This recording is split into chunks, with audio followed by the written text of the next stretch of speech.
perkenalkan nama saya Dina Rinza, saya dari kelas 10 MIPA 7. Kali ini saya sangat bersyukur karena kebaikan Tuhan saya diberikan kesempatan untuk bersaksi tentang kebaikan Tuhan dalam kehidupan saya. Saya mulai berawal dari keluarga saya merupakan keluarga yang broken home. Loh, kok ngomong broken home malah senyum-senyum sih? Din, kenapa nggak sedih gitu? Kenapa harus sedih? Karena bapak saya justru bapak yang agung.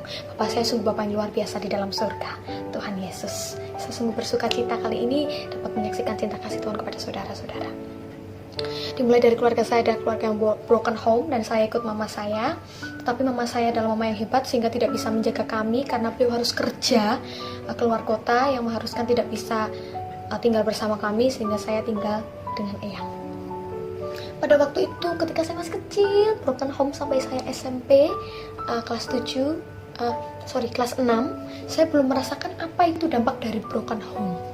Tapi ketika saya masuk kelas 7, saat itu ada wali murid, orang tua yang mengatakan kata-kata yang membuat pikiran saya itu terbuka dan mulai bisa berpikir negatif lah tentang mama saya. Pada saat itu ada orang wali murid yang berkata seperti ini, kok kamu gak pernah diantar ataupun dijemput mamahmu toh? Anakku ini loh cuman deket aja tak jemput bahkan tak antar.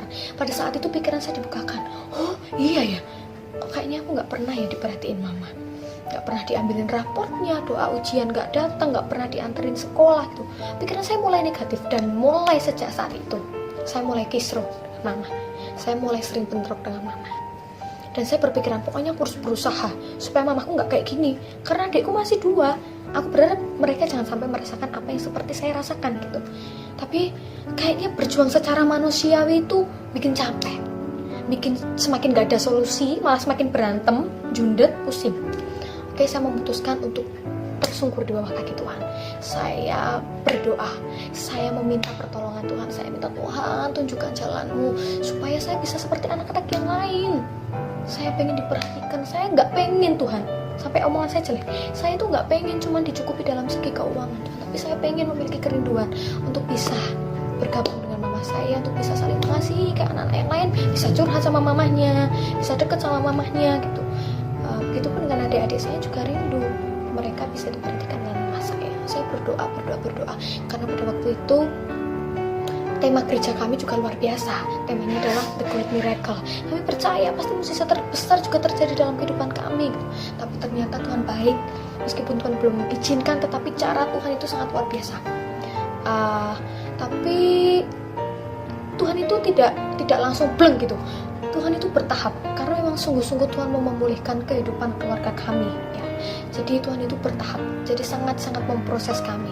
Tapi kami juga bersyukur pada awal 2019 ada salah yang justru tidak sangat mengenakan, yang justru sangat membuat keluarga kami semakin down.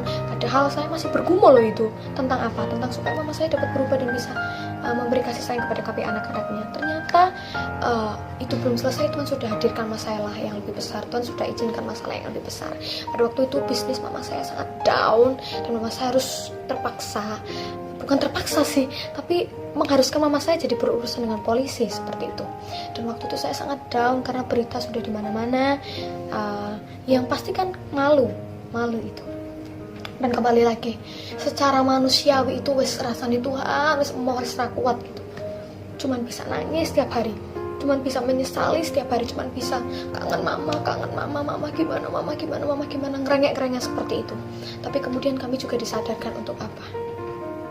Untuk bertekuk lutut di hadapan Tuhan. Tidak ada solusi di tempat yang lain selain daripada Tuhan gitu.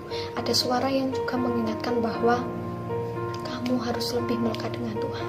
Cari perkenanan Tuhan. Kalau berdoa jangan fokus cuma hanya pada berkat. Tuhan minta ini, tapi fokus pada perkenanan Tuhan. Carilah dahulu kerajaan Allah, maka semuanya akan ditambahkan kepadamu. Itu yang juga saya dapat pada waktu itu. Saya terus berdoa kepada Tuhan, Tuhan tolong mama saya, berikan Tuhan, berikan jalan keluar yang terbaik. Meskipun saat itu memang mama saya memang divonis untuk ditahan di dalam sel selama 2 tahun. Pada saat itu kami juga terfokus bergumul untuk itu. Tuhan berikan keringanan keputusan Tuhan. Saya juga tidak mau minta banyak, saya cuma mau minta itu Tuhan, saya mau minta itu. Karena mama saya kan terbiasa gesit kemana-mana, terus tiba-tiba harus dihadapkan dalam suatu masalah di suatu tempat yang sepertinya merupakan kayak kutukan gitu buat mama saya. Dan Kemudian Tuhan juga baik sekali, Tuhan baik sekali. Justru saat itu Tuhan bekerja itu secara double kill. Tuhan bekerja secara kreatif dan luar biasa, membuat kami sangat excited gitu. Pada saat itu Tuhan mengabulkan bahwa vonis mama saya dikurangi dan diberi keringanan menjadi 1 tahun 10 bulan gitu. Dan itu sangat luar biasa menurut saya itu sangat luar biasa. Tuhan bekerja sungguh nyata. Dan juga mama saya diubahkan pelan-pelan. Pada waktu itu kami juga berdoa nggak hanya untuk perubahan mama supaya bisa menyayangi kami seperti selayaknya ibu yang lain, tidak hanya fokus pada pekerjaan. Kami juga berdoa seperti ini, Tuhan bila mana Engkau izinkan mama saya diberi keringanan vonis, jangan hanya Kau berikan keringanan vonis Tuhan, tapi juga Engkau pakai hidupnya sebagai alatnya supaya bisa menyenangkan hati Tuhan. Intinya pakai mama saya Tuhan sebagai alatmu, pakai apa yang ada dalam dirinya, apa yang sudah Tuhan kasih Tuhan. Bukakan pikiran mata rohaninya supaya dia bisa menjadi pelayanmu yang menyukakan hatimu dan memuliakan namamu. Itu yang kami minta. Dan Tuhan bekerjanya luar biasa banget, double kill seperti itu. Saya sampai wow, saya tercengang-cengang dan berbesar hati banget sampai. Dan benar, selain mama saya diubahkan, mulai perhatian kepada kami meskipun di dalam, tapi lebih perhatian loh daripada di luar. Amazed kan, Tuhan luar biasa. Kemudian mama saya mau pelayanan loh. Padahal dulu sebelum itu untuk ibadah saja mama saya susah. Bahkan cuma seminggu sekali loh mama saya itu tetap ada aja alasan untuk tidak beribadah. Tapi itu luar biasa loh. Meskipun caranya kurang mengenakan, tetapi luar biasa. Saya menjadi ingat kepada kisah Daud sebelum Daud diurapi oleh Samuel. Apakah ada orang Filistin yang datang mengganggu Daud? Tidak ada.